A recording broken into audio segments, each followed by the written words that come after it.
Hello students. आज हम लोग बीएससी फोर्थ सेमेस्टर मैकेनिक्स का जो एग्ज़ाम हुआ है उसके आंसर की के बारे में डिस्कस करेंगे। यह वीडियो स्पेशली डीडीयू यूनिवर्सिटी और सिद्धार्थ यूनिवर्सिटी के बच्चों के लिए है, लेकिन अब सिलेबस सेम हो गया है तो यह वीडियो सबके लिए हेल्पफुल होगी। अलग अलग यूनिवर्सिटी के लिए यह वीडियो हेल्पफुल होगा। तो चलिए वीडियो को शुरू करते हैं। पहला क्वेश्चन है, if T be the tension at any point P of a catenary and T not at the lowest point, then तो इसका सही आंसर होगा A। दूसरा क्वेश्चन है, in a central orbit at an apse D U by D theta equal to, इसका सही answer होता है 0। तीसरा क्वेश्चन है, for catenary relation between y and s is, इसमें y और s में रिलेशन बताना है। तो y और s में रिलेशन क्या होता है, इसका सही आंसर है आंसर सी। चौथा क्वेश्चन है, for r equal to 0 and g equal to 0, translational motion, rotational motion, neither translational no rotational motion, none of these. तो इसका जो करेक्ट आंसर होगा वह होगा neither translational nor rotational motion. पांचवा क्वेश्चन है, moment of inertia of spherical shell of radius A and mass capital M about diameter is.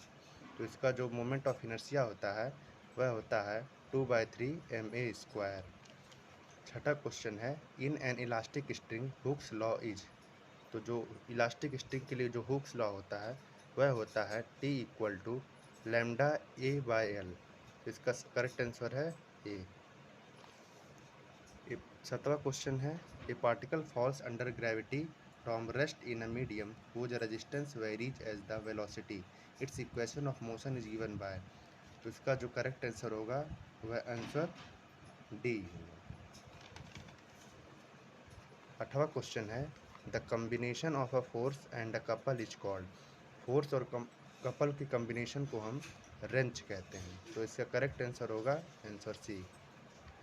नौवां question है, the plane in which all the null line lie is called. वह plane जिसमें null line लाई करते हैं उस plane को कहते हैं नल प्लेन। 10वां क्वेश्चन है, for central orbit R D theta by D T equal to H, R square D theta by D T equal to H, R D two theta by D square equal to H, none of these. तो इसका correct answer होगा answer B. 11वां question है, for central orbit P V square equal to H, P square V square equal to H upon P V equal to H and none of these. तो इसका जो relation होता है वह होता है V equal to H upon P. तो यहाँ पे पी को नीचे ले जाएंगे एच के, तो V equal to H upon P. तो इसका करेक्ट आंसर होगा आंसर सी।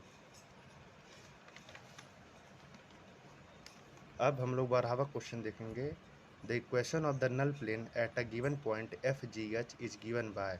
तो इसका जो करेक्ट आंसर होगा वह आंसर सी होगा।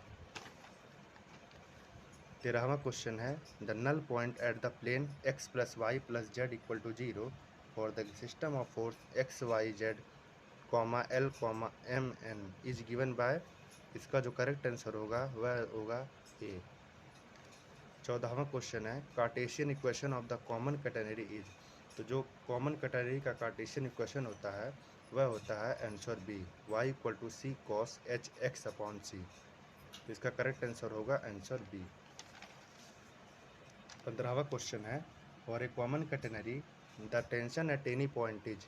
कॉमन कैटेनरी के लिए जो टेंशन होता है किसी भी पॉइंट पर वह होता है T equal to W Y. 16वां क्वेश्चन है, इफ ए बी बी का string of length L then the virtual work done by tension T of the string is. तो इसका जो करेक्ट आंसर होगा वह होगा आंसर बी।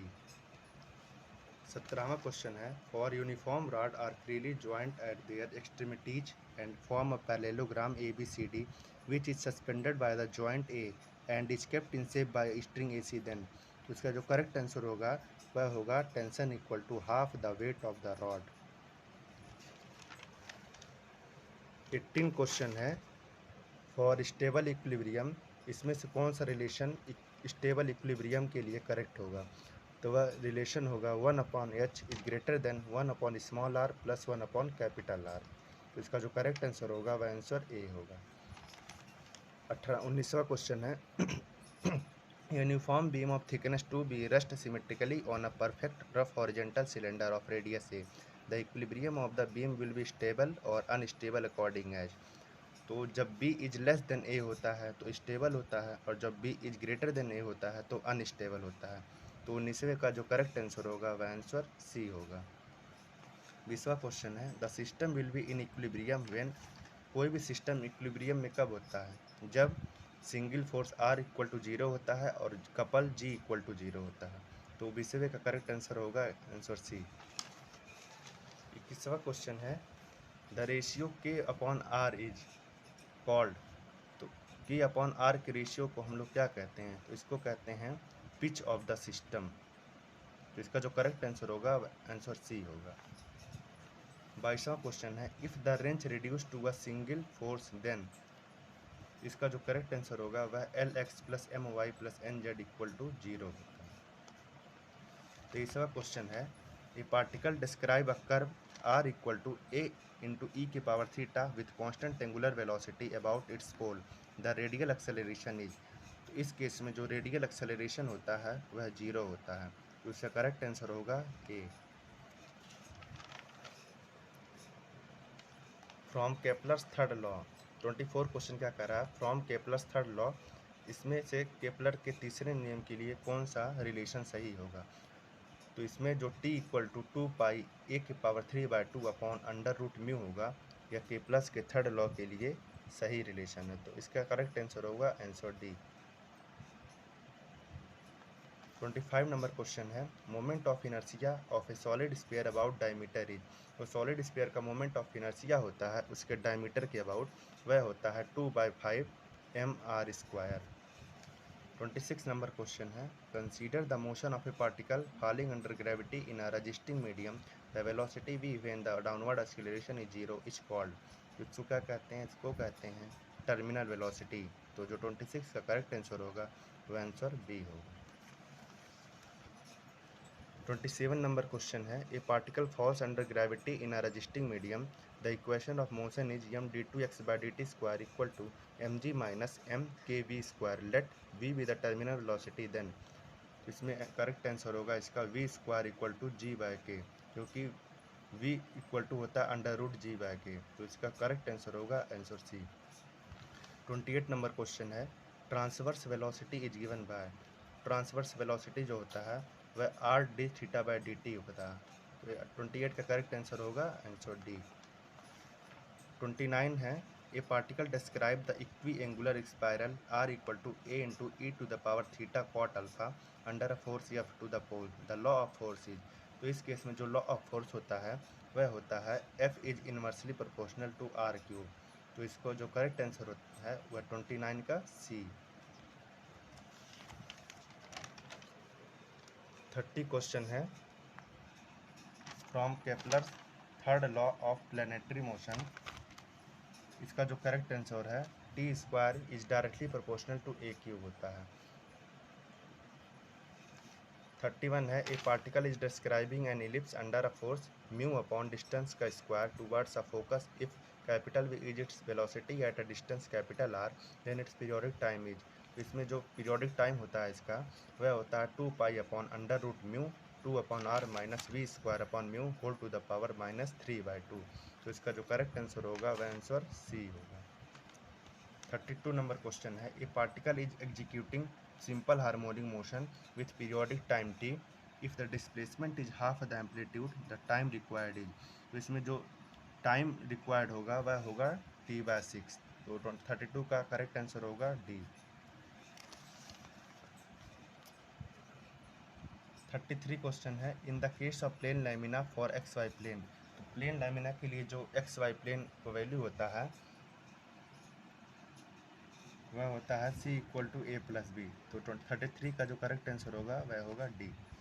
34 क्वेश्चन है angular acceleration is given by, तो हम लोग जानते हैं कि एंगुलर वेलोसिटी इक्वल टू होता है d(θ/dt), इसलिए एंगुलर एक्सेलरेशन जो होगा वह d2θ/dt², क्योंकि इसमें वेलोसिटी का डेरिवेटिव कर देते हैं। तो इसका जो करेक्ट आंसर होगा वह होगा सी। 35 क्वेश्चन है relation between angular and linear velocity is given by. तो लीनियर वेलोसिटी और एंगुलर वेलोसिटी में जो रिलेशन होता है वह होता है D theta by D T V P upon R square. तो इसमें कोई भी आंसर मैच नहीं कर रहा है, इसलिए इस क्वेश्चन में जो आंसर होगा वह होगा नन ऑफ दीज। 36 क्वेश्चन है, the radial acceleration is given by. तो रेडियल एक्सेलरेशन क्या होता है, वह होता है D two R upon D T square minus R D theta by D T square. तो इसका जो करेक्ट आंसर होगा वह होगा सी। 37 क्वेश्चन है, if the radial and transverse velocities of a particle are proportional then its path is the curve. इसका जो path होगा वह इक्वी एंगुलर स्पाइरल पाथ होता है। 38 क्वेश्चन है, which of the following is not correct matched. तो इसमें angular velocity equal to D theta by D T, ये तो सही है। Tangential velocity equal to D S by D T, ये भी सही है। Normal acceleration equal to V square upon rho, ये भी सही है। जो सी है normal velocity equal to 1 upon rho D S upon D T. जो नॉर्मल वेलोसिटी होता है वह जीरो होता है और इसमें दिया है 1 upon rho D S upon D T, इसलिए एक मैच नहीं कर रहा है, इसलिए जो 38 का करेक्ट आंसर होगा वह आंसर होगा सी। 39 क्वेश्चन है, for simple harmonic motion, simple harmonic motion के लिए जो रिलेशन होता है, जो इक्वेशन होता है सिंपल हार्मोनिक मोशन का, वह होता है D two X upon D T square equal to minus U X. तो 39 का जो करेक्ट आंसर होगा वह होगा डी। 40 क्वेश्चन है, फॉर सिंपल हार्मोनिक मोशन, इसमें कौन सा जो इक्वेशन है वह सिंपल हार्मोनिक मोशन के लिए है। इसमें जो X equal to A cos under root mu T है, यह करेक्ट आंसर होगा। 41 क्वेश्चन है, a particle performing simple harmonic motion then the time period of oscillation is. SHM के लिए जो टाइम पीरियड होता है ऑक्सीलेशन का वह होता है T equal to 2 pi under root mu, इसलिए जो 41 का करेक्ट आंसर होगा वह होगा आंसर डी। 43 क्वेश्चन है, differential equation of central orbit in polar form. जो पोलर फॉर्म के लिए सेंट्रल ऑर्बिट का डिफरेंशियल इक्वेशन होता है वह होता है F upon H square U square equal to U plus D two U upon D theta square. तो 42 का करेक्ट आंसर होगा वह होगा आंसर सी। 43 क्वेश्चन है, for central orbit V square equal to H square U square plus D U by D theta square. तो जो 43 का correct answer होगा वह होगा आंसर ए। 44 क्वेश्चन है, for R to the power N equal to A to the power N cos N theta central force of the central orbit is. इसका जो correct answer होगा वह होगा answer B, F is directly proportional to, F is inversely proportional to 1 upon R to the power 2n plus 3। 45 question है, वह है the pedal equation of the path of a central orbit in. जो pedal equation होता है central orbit का वह होता है F equal to H square upon P cube D P upon D R. तो जो 45 का करेक्ट आंसर होगा वह होगा ए। 46 क्वेश्चन है, the product of mass and acceleration is called. तो प्रोडक्ट जो मास और एक्सेलरेशन का जो प्रोडक्ट होता है F equal to M A होता है, तो इसका होगा force, force equal to mass into acceleration होता है। तो जो 46 का करेक्ट आंसर है वह आंसर है सी। 47 क्वेश्चन है, while describing the central orbit the following part of the acceleration is taken as zero. तो सेंट्रल ऑर्बिट के लिए कौन सा एक्सेलरेशन जीरो होता है, तो जो ट्रांसवर्स एक्सेलरेशन होता है वह जीरो होता है, इसलिए 47 का करेक्ट आंसर होगा आंसर बी। 48 क्वेश्चन है, moment of inertia of a uniform rod of length 2a and mass capital M about an axis passing through the middle point and perpendicular to the rod is. इसका जो correct answer होगा वह होगा 4/3 ma square. 49 question है, intrinsic equation of a common catenary is. तो intrinsic equation क्या होता है कॉमन कैटेनरी का, वह होता है S equal to C tan psi. तो इसमें जो करेक्ट आंसर होगा वह होगा आंसर बी। 50 क्वेश्चन है, particle describe a curve P square equal to A R under a force F to the pole then. जो P square equal to A R है यह पैराबोला का इक्वेशन है, इसलिए इसमें जो लॉ ऑफ फोर्स होगा वह F is inversely proportional to R square होगा। जो 50 नंबर का क्वेश्चन है वह बी है। तो यहाँ पे हम लोग 50 क्वेश्चन का आंसर के देख लिए। यह वीडियो आपको पसंद आया होगा तो लाइक शेयर एंड सब्सक्राइब करें। Thank you.